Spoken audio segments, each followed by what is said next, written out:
Hello student, welcome to my channel. Today I am going to start about the fundamental of partnership. तो इसमें आप class 12 accountancy का first book का पहला chapter है। तो इसमें आप पढ़ेंगे पार्टनरशिप फॉर्म क्या होता है, इसमें पार्टनरशिप डीड क्या होता है, राइट्स क्या होता है ऑफ द पार्टनर्स, रेस्पॉन्सिबिलिटीज क्या होता है, सब कुछ इसमें आप पढ़ेंगे। तो वो सब पढ़ने से पहले let me explain about the basic thing जो हम एक बता रहा हूँ, sole proprietorship business. Sole proprietorship business क्या होता है, जहाँ अकेले कोई बिजनेस करता है उसका हम लोग बोलते हैं सोल प्रोप्राइटरशिप बिजनेस। इसमें कुछ ड्रॉबैक्स है, कैपिटल लिमिटेड होता है, मैनेजमेंट स्किल लिमिटेड होता है, तो इसमें कुछ कमी रहता है। तो व्हेन टू और more person join together and they will start the business, उसी को हम लोग बोलते हैं दैट मीन्स पार्टनरशिप बिजनेस। तो हम लोग ये बोल सकते हैं partnership form is the extension of sole proprietorship. Sole proprietorship का एक अनदर स्टेप होता है पार्टनरशिप। इसमें देखो सोल प्रोप्राइटरशिप के लिए एक है, इसमें कुछ there is no rules and regulation, इसमें कुछ रूल रेगुलेशन नहीं है। जैसे आप अकेले बिजनेस कर रहे हो उसके लिए कुछ रूल रेगुलेशन नहीं है, आप जब मर्जी बिजनेस चालू कर सकते हो, जब मर्जी बिजनेस को बंद कर सकते हो, there is no hard and fast rule, इसमें कुछ नहीं है। लेकिन जो पार्टनरशिप बिजनेस करोगे जहाँ दो से ज़्यादा लोग रहेंगे तो उसमें कुछ नियम कानून रहना दैट मीन्स है। तो इसके लिए एक एक्ट है जिसको हम लोग बोलते हैं इंडियन पार्टनरशिप एक्ट 1932। इसमें मेंशन है जो पार्टनरशिप बिजनेस सपोज आप लोग कर रहे हो उसमें क्या क्या आपको रूल मानना पड़ेगा और क्या क्या रूल आपको फॉलो करना है। Indian partnership act 1932, partnership act 1932 clear, इसमें मेंशन है क्लियर। तो इसमें आप लोग पढ़ोगे पार्टनरशिप एक्ट में, तो हम पहले इसको बताने से पहले पार्टनरशिप एक्ट के बारे में हम लोग डिस्कशन लेटर करेंगे। So first let me explain about the features of that means features of partnership form. Partnership form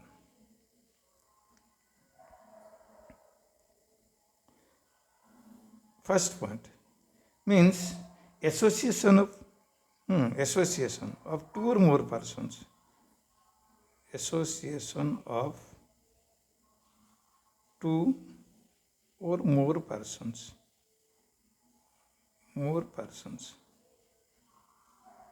means इस पॉइंट का मीनिंग ये है पार्टनरशिप फार्म बिजनेस करने के लिए कम से कम दो लोग चाहिए। आप इतना याद रखोगे, minimum two maximum 50, more persons means maximum 50, याद रखोगे मैक्सिमम 50 इतना होना चाहिए। एक बिजनेस 50 से ज़्यादा हो जाएगा तो ये पार्टनरशिप फॉर्म के अंदर नहीं आएगा क्लियर। तो और भी यहाँ एक लिखा है, सपोज जब पार्टनरशिप बिजनेस कर रहे हो जो लोग रहेंगे उसको हम लोग पार्टनर बोलते हैं। लोग पार्टनर का अंदर क्या क्वालिटी होना चाहिए, पार्टनर फर्स्ट जो भी पार्टनर होगा उन लोग इंडियन कॉन्ट्रैक्ट एक्ट 1872 हिसाब से they are that means they are competent to enter into the agreement और कॉन्ट्रैक्ट। तो इंडियन कॉन्ट्रैक्ट एक्ट में लिखा है कौन कौन इंडियन कॉन्ट्रैक्ट एक्ट में हिसाब से उन लोग दैट मीन्स एग्रीमेंट में साइन नहीं कर सकते। फर्स्ट इंडियन कॉन्ट्रैक्ट एक्ट 1872, याद रखोगे इसको, Indian contract act, Indian contract act 1872। इसमें who can not enter into the agreement और sign in the contract, first ए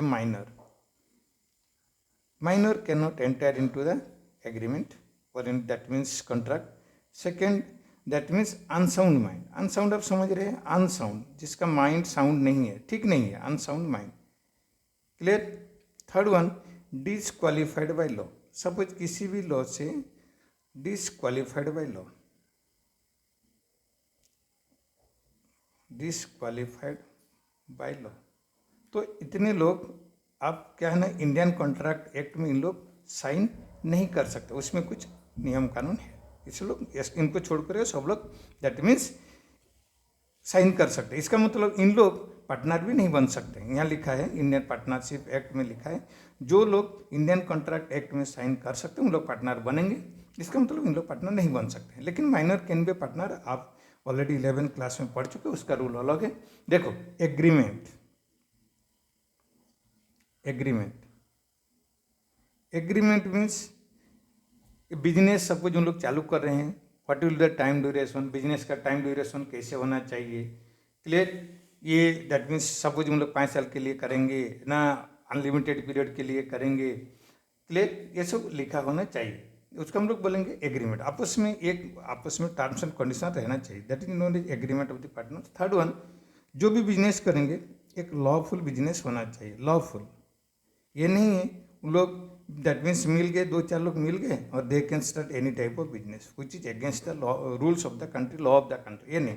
जो भी बिजनेस करेंगे वो बिजनेस देश के नियम कानून हिसाब से होना चाहिए. That is lawful business. Third one, sharing of profits. Sharing of profit. This is very important point. Sharing of profit. What will the profit sharing ratio. आपस में उनका बीच में क्या रेशियो होना चाहिए. बिजनेस जो प्रॉफिट होगा किस रेशियो में डिवीजन होगा.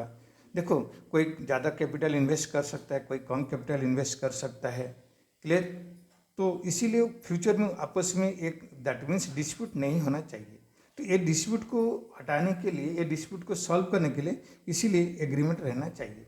एग्रीमेंट हिसाब से suppose in future there will be dispute among themselves, the dispute it will be solved according to their conditions, according to their terms and conditions which is mentioned in the agreement. Agreement देखो already बताया. That means it may be oral और it may be written. Oral भी हो सकता है, written भी हो सकता है. Then another is mutual agency. Clear. Mutual agency, partnership form एक mutual agency. Mutual agency. These are the basic 5, that means basic things or features of the partnership firm. So in the next video I will say you about the rights of the partners.